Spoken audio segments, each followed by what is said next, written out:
Bienvenue à cette édition du 25 septembre de votre bulletin de nouvelles locales. Premièrement, la ville de Dolbeau-Mistassini a de grands projets pour l'ancien site du Festival Western. L'endroit deviendra un parc multisport grâce à l'aide de la Fondation Impact de Montréal. En plus d'un terrain multisport synthétique, le parc de la Friche sera aussi agrémenté d'un terrain de balle molle, de 2 terrains de deck hockey et plus encore. Merci beaucoup, Christine. Effectivement, écoute, je suis vraiment très, très heureux d'être ici aujourd'hui parce que c'est toutes que des annonces qu'on va faire. Puis vous allez voir, c'est extraordinaire. Okay? C'est extraordinaire. On l'a dit, Dolbeau-Mistassini, c'est la 3e ville en importance. Puis avec l'annonce aujourd'hui qu'on va vous faire, vous allez voir que c'est effectivement le cas. Puis je pense que quand on parle d'attraction de main-d'œuvre, de se positionner, puis Dolbeau-Mistassini va devenir un incontournable encore plus qu'on l'est présentement avec l'installation qu'on a aujourd'hui, mais avec ce qu'on vous annonce. On s'en a fait parler beaucoup les dernières années. Bien, aujourd'hui, vous allez voir, c'est le premier jalon, si on veut, d'un développement futur sur le parc du festival, de l'ancien site du Festival Western. Effectivement, on a parlé d'un terrain synthétique multisport avec la Fondation de l'Impact, mais il y a d'autres choses, puis on va vous l'expliquer. Donc, le numéro 5 sur le plan, bien, c'est comme on disait, c'est le fameux terrain multisport, donc qui est implanté, là, vous le voyez, là, c'est la plus grosse espace à Fred numéro 5. C'est vraiment le terrain multisport à collaboration avec la Fondation de l'Impact. La dimension de ce terrain-là, là, c'est quand même pas rien. C'est un terrain de 66 mètres par 110 mètres. Puis ça, là, ce qui est important pour l'Association de soccer, effectivement, ça répond à une préoccupation d'être conforme pour les espaces de jeu 1 contre 11 versus 11. Pourquoi qu'on dit ça? Parce que présentement, à Dolbeau-Mistassini, on n'avait pas nécessairement de terrain comme ça. On allait à Jean-Dolbeau, il y avait une problématique d'éclairage et ainsi de suite. Mais ça, on répond à cette préoccupation-là. Et ce qui est important, c'est que l'Impact, normalement, dans le programme, eux, ce qu'ils font, c'est des mini-terrains. C'est la première fois que l'Impact va faire un terrain, OK, une collaboration avec l'Impact, avec un terrain de cette dimension-là.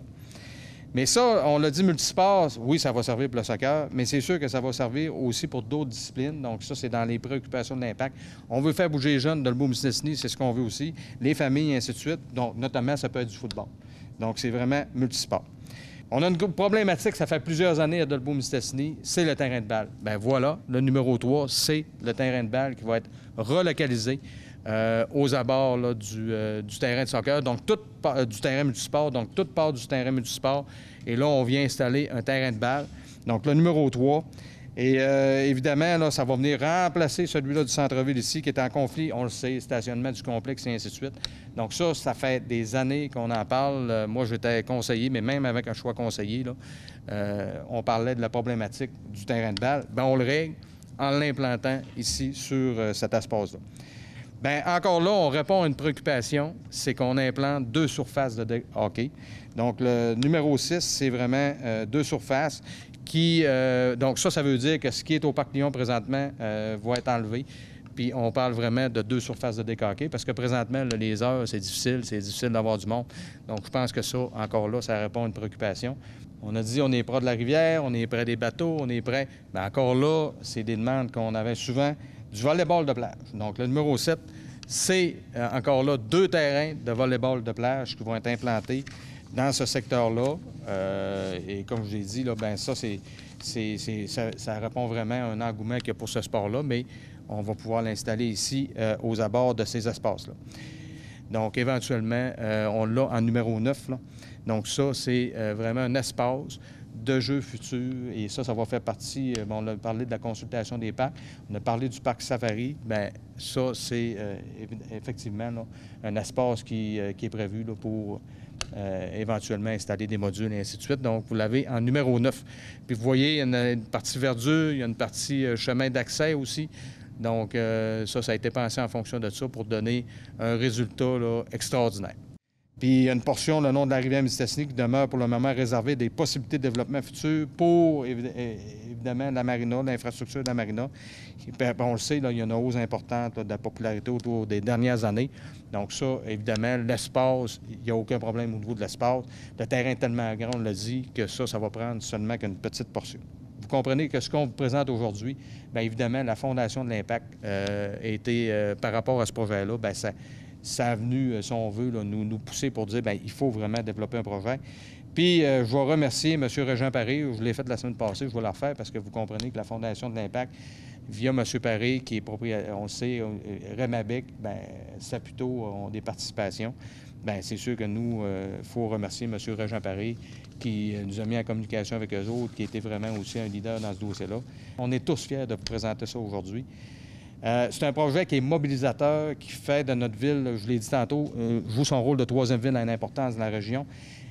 Les saines habitudes de vie, là, je peux vous dire que Dolbeau-Mistassini, si on n'est pas leader, on n'est pas loin. Mais moi, je peux vous dire qu'on doit être sûrement dans les leaders au niveau des saines habitudes de vie, avec ce qu'on a fait ici, avec ce qu'on vous présente là. Vraiment, on est en plein en ligne avec ça. C'est sûr qu'on est bien content. Déjà cette année, on avait déjà des problématiques au niveau des plages horaires parce qu'on commençait déjà à avoir maximisé le temps disponible sur la surface. Fait que c'est sûr que nous autres, on voit ça du bon oeil. On avait déjà comme titillé l'oreille de la ville justement pour essayer d'agrandir ça un petit peu pour avoir de meilleures plages disponibles, tout ça. Fait que c'est sûr que nous autres, on est bien contents du projet qui vient se greffer là, à un centre multisportif là, avec aussi le bloc sanitaire là, qui va beaucoup nous aider lors des événements, là, les douches, tout ça. Là, quand on fait des tournois là, à 27 puis 30 équipes, bien là, ça va changer la donne. Là, des endroits où il y a deux surfaces l'une à côté de l'autre, il n'y en a pas une tonne. Fait qu'on va vraiment maximiser le projet. Là. La ville de Péribonka rend hommage à Michel Goulet en donnant son nom à la nouvelle caserne de pompiers. Les citoyens et les fans de Michel Goulet étaient nombreux au rendez-vous lors de l'inauguration officielle. Ça fait longtemps qu'on mijote cette idée. On n'avait pas l'ampleur du design. C'est sûr qu'on aurait pu nommer la patinoire de Péribonka Michel Goulet, mais c'est une patinoire extérieure qui a juste les personnes locales. On voulait quelque chose de gros devant la route 169 où qui passe des milliers de cyclistes, des milliers d'autos. Ils vont pouvoir ralentir, voir la caserne Michel Goulet, natif de Péribonka. Ça va, puis en plus, c'est un ambassadeur. On voit comment est-ce qu'il parle. Il aime son coin de pays, puis c'est un bleuet pur. Ça me fait chaud au cœur, vraiment. Là, Michel Goulet est reconnu dans son village natal. C'est un bel hommage. On cherchait une façon de le remercier, d'être reconnaissant envers lui. Puis je pense qu'on l'a touché au cœur. Michel Goulet, par votre talent et votre détermination, vous aurez fait rayonner Péribonka dans toute l'Amérique. Michel Goulet, la communauté de Péribonka vous est reconnaissante. Michel Goulet, digne fils de Péribonka, vous faites notre fierté. Michel Goulet, l'histoire se souviendra de vous comme un grand homme. Michel Goulet, Péribonka vous gardera pour toujours dans sa mémoire. Je vous demande d'applaudir chaleureusement Michel Goulet.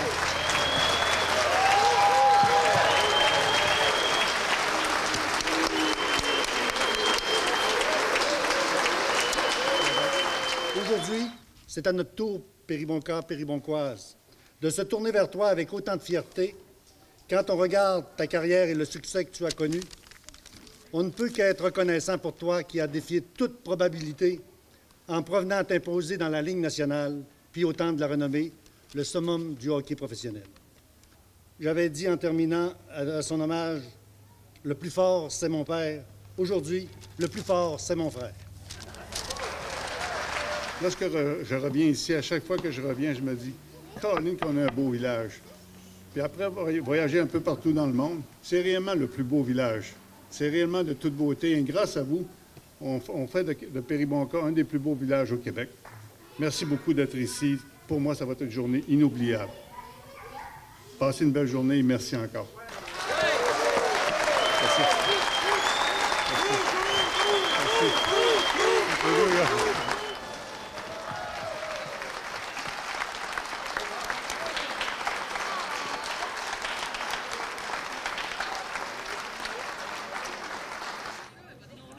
Oh mon Dieu, ça m'a touché plus que je pensais. Réellement, naturellement, de voir tout le monde et tout ça, alors, et la journée qu'on a. Alors, tout était, comme on dit, ça marchait sur des roulettes, c'était superbe. Et puis, je suis tellement fier de voir ça et puis de voir que les gens reconnaissent ce que j'ai fait, qu'est-ce que j'ai fait. J'ai toujours dit que Péribonka, c'était un des plus beaux villages au Québec. Aujourd'hui, je suis convaincu. Le film Maria Chapdelaine de Sébastien Pilote est enfin présenté sur grand écran. Le film, qui était prévu pour décembre 2020, avait été reporté en raison de la pandémie. La majeure partie de la distribution était présente à la salle Desjardins Maria Chapdelaine de Dolbeau-Mistassini lors de la première du film. J'ai surtout l'hâte de le montrer sur grand écran. Moi, je l'ai vu des centaines de fois. Là, ça fait un bout de temps que je ne l'ai pas vu, là, mais je l'ai vu beaucoup, beaucoup. J'ai déjà montré à des collègues de travail, à quelques personnes des studios puis des laboratoires chez MES, des trucs comme ça. Mais là, ça va être pour ce soir. C'est la première fois qu'on le montre à un public qui n'a pas travaillé sur le film ou qui connaissent des choses sur la région puis sur le roman, parce qu'on est dans MRC Maria Chapdelaine, on est dans le théâtre Maria Chapdelaine. Je voulais vraiment que le spectateur puisse faire une immersion, je dirais, dans l'espace-temps de l'époque. L'espace, c'est-à-dire le territoire, le côté aride de la terre, les terres sablonneuses là, du nord du lac. Moi, j'ai grandi à Saint-Ambroise, je connais un peu cette géologie-là, je dirais. Mais aussi là, dans le temps de l'époque, je dirais. Ça veut dire comment le temps se déroule, comment c'est pas le rythme. J'aurais pas pu faire ce film-là avec un rythme, par exemple, d'un film qui se passe à New York. Je voulais vraiment redonner l'impression aux gens que c'était comme ça, les veillées, quand ça jouait aux cartes, c'était tranquille, on entend le bruit du feu. Le son du travail aussi, des haches, du bois. Fait que pour moi, c'est important que le spectateur puisse faire comme une espèce d'immersion, je dirais, dans l'époque. C'est hallucinant comment ces femmes-là pouvaient travailler dur. J'ai souvent l'impression qu'ils travaillaient beaucoup plus dur que les hommes, parce que, bon, les hommes, ils avaient leur travail, mais les femmes s'occupaient des enfants, ils faisaient le même travail que les hommes. Ils pouvaient tasser de la roche, corder le bois, faire tout ça. Puis, en plus, ils faisaient souvent le budget. Il y avait tellement des tâches pour ces femmes-là qui étaient très courageuses. Puis en plus, ils mettaient des enfants au monde. Pour moi, je trouve ça, évidemment, c'est des personnages qui me rappellent des ancêtres, mais ma grand-mère, ma mère. Fait que pour moi, c'était important aussi de mettre ça de l'avant. Mais les acteurs aussi, les acteurs ont dû s'entraîner à couper du bois, à couper à la hache, au godin d'or. Et je les ai pas trop fait travailler quand même. Je les ménageais. On avait une doublure aussi, puis on était très bien conseillés, des bons guides pour ce qui est du travail là, dans la forêt. Ouais. Il y a des gens du milieu qui nous ont vraiment beaucoup aidés. Évidemment, les gens de la CAFEN, la Corporation d'aménagement forestier de Normandin, qui, moi, c'était vraiment une mine d'or de trouver cette forêt-là. C'est une forêt laboratoire. C'est un projet que je trouve incroyable et tellement peu connu dans la région. J'ai tellement l'impression que cette forêt-là, c'est tellement un beau projet que cette forêt-là soit gérée par un organisme à but non lucratif, par les gens de la place. Et la forêt est magnifique. On fait de la recherche, de l'exploitation, de la villégiature. Je trouve ça... Puis les personnes que j'ai rencontrées qui gravitent autour de cette corporation-là, j'ai une chance qu'ils étaient là, parce que je pense pas qu'on aurait terminé le film de la même manière. Ça a été vraiment des partenaires de premier plan. Maria, je la vois... comme étant une femme un peu multigénérationnelle. Elle représente autant les femmes du passé que les femmes d'aujourd'hui. Je reconnais un peu ma mère, ma sœur, même mon grand-père qui me fait penser un peu à elle dans certains choix de vie. Donc, elle peut représenter un très large public. C'était surtout important de penser ça quand je la jouais, de ne pas penser à ce mythe qui l'entoure, de son importance. C'est vraiment une femme simple. Elle vit dans la simplicité, alors c'est important de l'incarner avec beaucoup d'humilité et c'est ça, d'appréciation pour toutes les femmes qu'elle représente. J'ai trouvé ça très difficile parce que le cinéma, c'est vraiment comme une loupe qui vient chercher chaque détail de ton visage, de ton corps. Alors, juste un petit geste peut accentuer toute une émotion. Alors, c'était un défi. J'ai beaucoup appris et oui, jouer... Maria est très en retenue, justement. Jouer dans cette retenue-là, c'était un défi parce que je devais montrer mes émotions par mes yeux ou par mon langage corporel. Et c'était intéressant de jouer là-dessus et de travailler mon corps. Oui, j'étais déjà venue une fois quand j'étais très petite. C'est assez vague dans mes souvenirs. Mais j'étais allée à Val-Jalbert, dans le village historique. On a tourné à Val-Jalbert, dans le village historique. Alors, c'était particulier de revenir sur ces pas. Quand j'étais petite, j'y allais là et je m'imaginais plein d'histoires, de films d'époque, de personnages, de jouer un peu moi-même à inventer un personnage. Alors là, je jouais vraiment un personnage d'époque à Val-Jalbert. C'était particulier. Mais sinon, j'ai apprécié énormément l'hospitalité des gens de la région, de la place, la fierté aussi. De leur histoire, de leurs racines. Tu sais, souvent, on se fie au scénario, ce qui est déjà là. Moi, déjà, j'ai fait, oui, me préparer avec le scénario de Sébastien Pilote, mais j'avais le livre de référence avec tout aussi ce qu'il y avait qui n'est pas dans le film, comment c'est écrit, les choses qui sont ajoutées. Donc, c'est assez c'est assez pratique et pertinent pour l'actrice d'avoir tout ce bagage-là déjà en partant pour travailler le personnage. Sinon, on a beaucoup parlé avec Sébastien. C'est quelque chose qui s'est comme fait... ça s'est fait sur de longue haleine, qu'on dit, parce que comme j'ai auditionné plusieurs mois à l'avance, puis après, j'ai donné la réplique pour aussi Les Dernières Marias, d'autres personnages. Donc, en salle de répète, tout ça, je peux parler avec Sébastien, on parlait du projet, du personnage. Donc, ça s'est fait tranquillement, mais c'est sûr que je construis, moi, mon sous-texte, que je travaille chez nous, puis tout ça, mais j'avais quand même une belle matière de départ, là. J'avais pas à inventer. Souvent, on a besoin pour remplir des scènes, remplir des moments. On va beaucoup chercher, tu sais, on se crée tout un univers dans notre tête dont personne n'a accès. Mais là, il y en avait, mais j'en avais beaucoup déjà par écrit, beaucoup dans le roman, beaucoup dans le scénario. Donc, c'était assez facile comme base, en tout cas. J'avais une bonne matière de départ, disons. Donc, on a été chanceux. Ça aussi, je trouve que ça facilite les choses, ça facilite pour se mettre dans l'état, dans le personnage, dans le quotidien de ces gens-là. Puis c'est quand même loin de nous, là. On était plus contemporains. Donc, d'arriver déjà avec les costumes le matin, mais sur les lieux, les décors faits sur mesure pour nous, les accessoires, les animaux, les tables, puis la forêt pour vrai autour de nous. Là, ça, c'était pas des écrans verts. Donc, ça, c'est vraiment...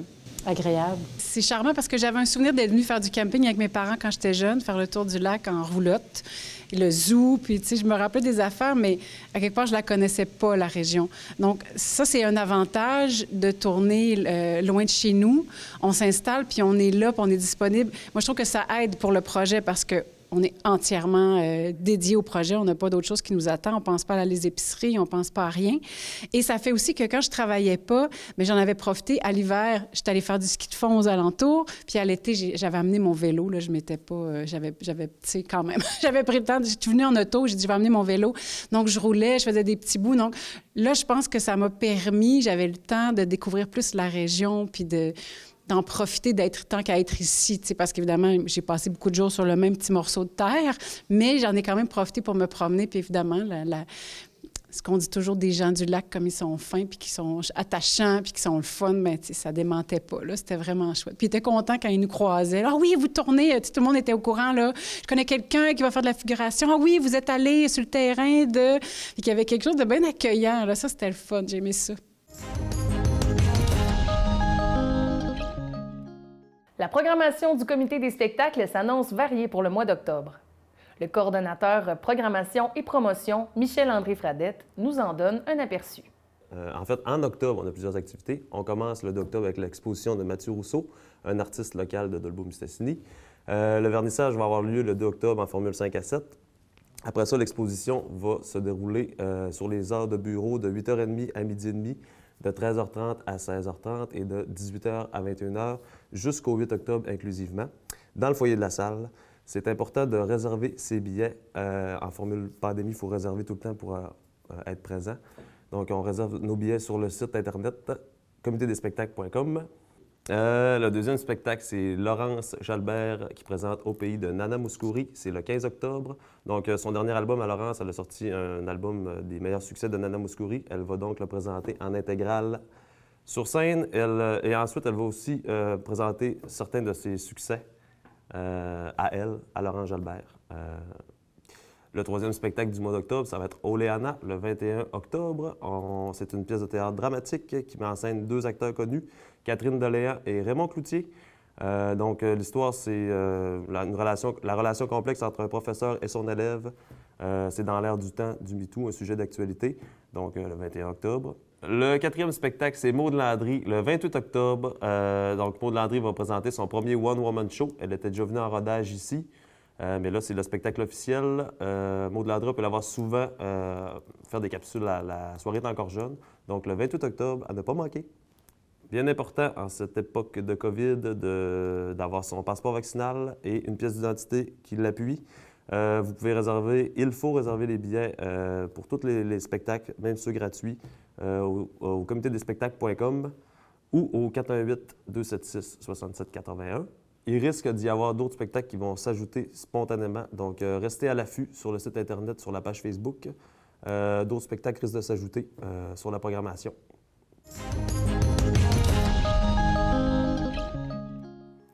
Dans le cadre des Journées de la culture, Bruno Paradis et Kevin Tremblay ont créé une pièce unique en son genre. Pour en savoir plus, nous sommes allés rendre visite aux artistes lors de l'une de leurs répétitions. Histoire d'amour, en fait, c'est une création qui a lieu dans un cadre de résidence. Première résidence ici du comité des spectacles pour la salle de spectacle. Alors, j'ai déposé ce projet-là qui était imaginé par mon conjoint Kevin Tremblay et moi, qui est en fait une histoire de télé-réalité. Mais c'est un théâtre-réalité. Fait que c'est Histoire d'amour, qui est la première saison d'une nouvelle théâtre-réalité. Puis, c'est la finale, en fait, que les gens vont assister. Fait que le public sont invités à voir la grande finale de cette première saison-là. On a 6 concurrents, 3 hommes, 3 femmes, qui sont en couple.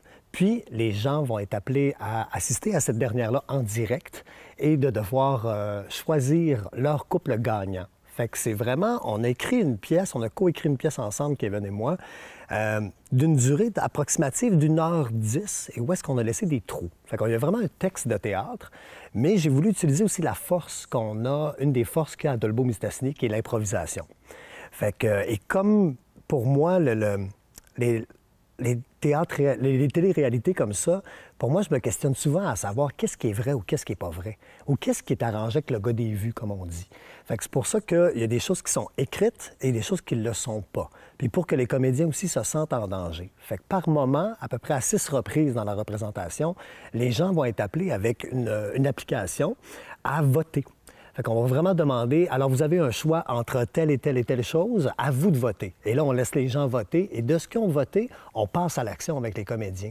Fait qu'il y a comme un sentiment de danger, de précarité, puis les comédiens pourraient vous en dire, là, c'est un spectacle que moi, j'ai jamais monté de cette façon-là, et eux ont jamais joué dans ces cadres-là. Puis il faut dire aussi qu'on monte ce spectacle-là en 8 jours. Fait que c'est quand même un projet très express, très le fun, qui donne une grosse dose d'adrénaline. On a beaucoup de plaisir. Très hâte de voir la réaction du public.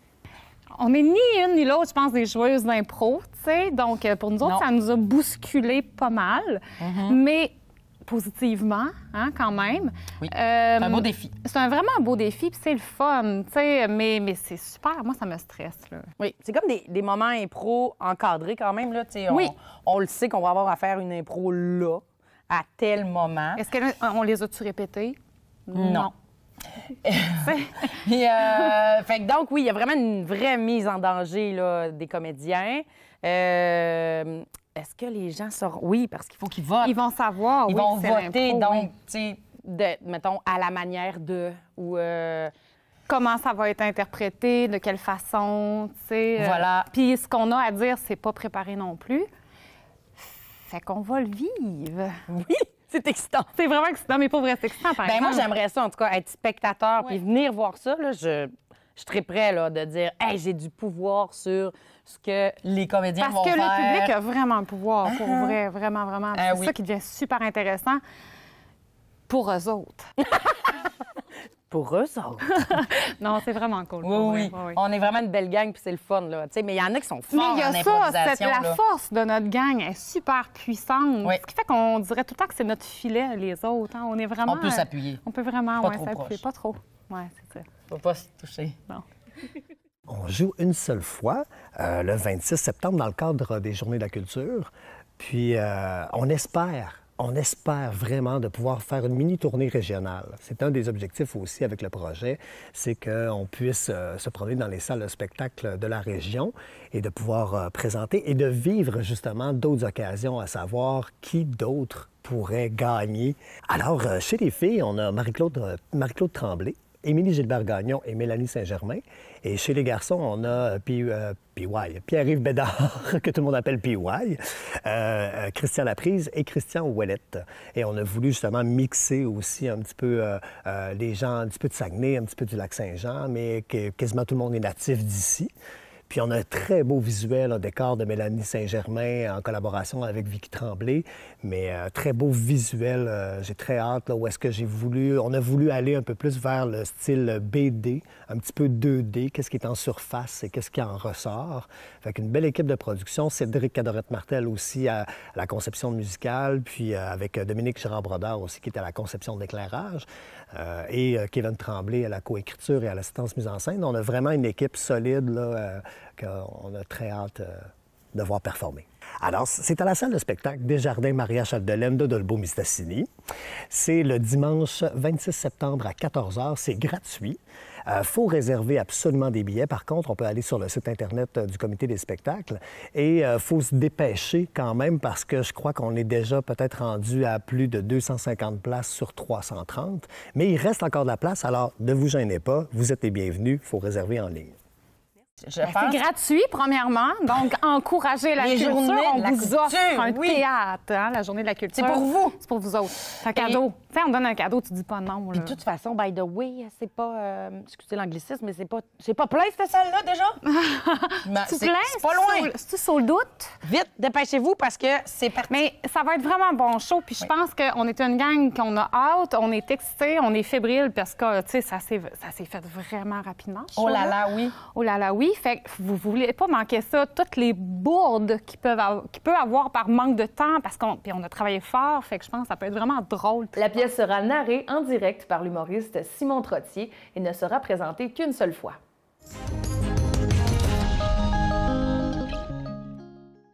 Voilà, c'est ce qui conclut pour cette semaine. Pour plus d'informations locales, abonnez-vous à notre page Facebook.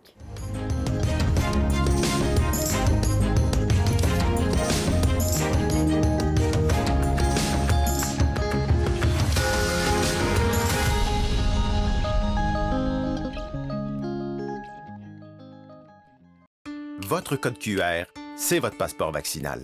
Si vous avez 13 ans et plus, rendez-vous au québec.ca/passeport vaccinal pour télécharger votre passeport. Vous pouvez l'imprimer, le prendre en photo avec votre appareil mobile ou l'importer dans l'application VaxiCode. Pour accéder aux lieux publics et aux activités où l'on exige le passeport vaccinal, vous devrez aussi présenter une pièce d'identité. Obtenez votre passeport vaccinal au québec.ca/passeport vaccinal ou téléchargez l'application VaxiCode.